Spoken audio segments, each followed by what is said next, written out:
আসসালামু আলাইকুম।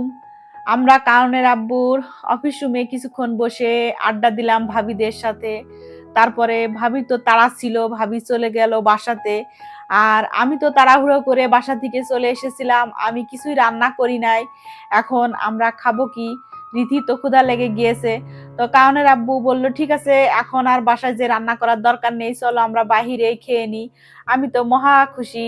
আমার তো বাহিরে খাওয়ার কথা বললেই আমি খুশি। তার উপরে আবার রান্না করতে হবে না। এটা তো আরো অনেক বেশি বড় পাওয়া। তো আমরা চলে আসলাম সিরাজ সুইগোসে। তো এখানে এসে আমাদের আসতে প্রায় ৪ টারও বেশি বেজে গিয়েছিল। তারপরেও এসে দেখি অনেক ভিড়। আমরা আবার ৫ মিনিট মতো দাঁড়িয়েও ছিলাম। তারপরে আমরা সিট পেলাম। সিট পেয়ে আমরা বসলাম। বসে আমরা অর্ডার করেছিলাম ডাল, কলা ভর্তা আর এই যে সুইগোস।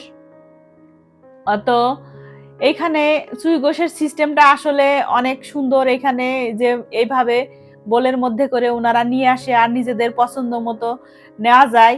এটা আমার প্লেট, আমাকে বলছিল কোনটা দিব। আমি বলছি আপনার কাছে যেটা ভালো মনে হয় সেটাই আমাকে দেন। আমি পছন্দ করতে পারি না ওইভাবে। রান্না গোশ আবার কিভাবে পছন্দ করে এটা আমার কাছে মনে হয়।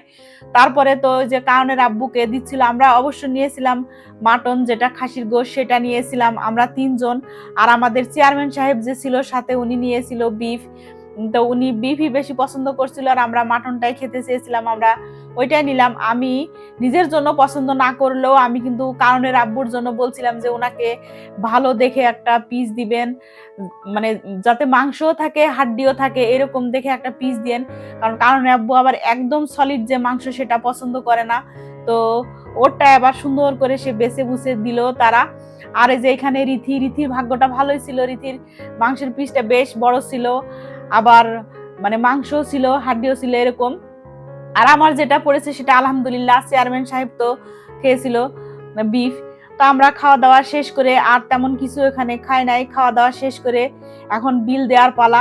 তো চেয়ারম্যান সাহেব যেহেতু ঝিনাইদহ থেকে এসেছে, ওনাকে তো আর বিল দিতে পারি না। ও চেয়েছিল বিল দেওয়ার জন্য, কিন্তু আমরা দিতে দিই নাই। আমরাই দিয়েছিলাম। আর আমরা এমনিতেও মানুষ ৩ জন ছিলাম, ও একা ছিল। তো আমরা ওইখানে খাওয়া দাওয়া শেষ করে কারণে আব্বু আর চেয়ারম্যান সাহেব আবার চলে গেল তাদের কাজে। আর আমি আর রীতি চলে আসলাম প্রিন্স সুইটে। এখানে আবার রীতি আসলো যে সে পিকুর জন্য কেক কিনবে। নিজের চিন্তার কোনো খবর নাই, মানে নিজে কি খাবে সেটা না ভেবে সে পিকুর চিন্তা করছে। সে পিকুর জন্য আবার কেক কিনে নিল। আর আমি আবার, রীতি পিকুর চিন্তা করে, আমি রীতির চিন্তা করি। আমি আবার রীতির জন্য কিছু ছানা মিষ্টি, যে এই ছানা মিষ্টিটা নিয়েছিলাম। তারপরে যে টাঙ্গাইলের যে চমচম যেটা, সেটা কিনে নিয়েছিলাম। কারণ রীতি খাওয়ার পরে শুধু মিষ্টি কিছু খেতে চায়, এরকম বাহানা করে। তো ওর জন্য এটা কিনে নিলাম। আর আমার জন্য কিনে নিয়েছিলাম দই। এটা তো আমার ঘরে সবসময় থাকতেই হবে, না হলে আমার ভালো লাগে না। তো এখানে আমরা খাওয়া দাওয়া শেষ করে, কেনাকাটা শেষ করে আমরা এখন বাসায় চলে আসব। আর আমার আজকের ভিডিওটাও এই পর্যন্ত ছিল আপনাদের জন্য। আপনারা সবসময় ভালো থাকবেন, সুস্থ থাকবেন। আল্লাহ হাফেজ।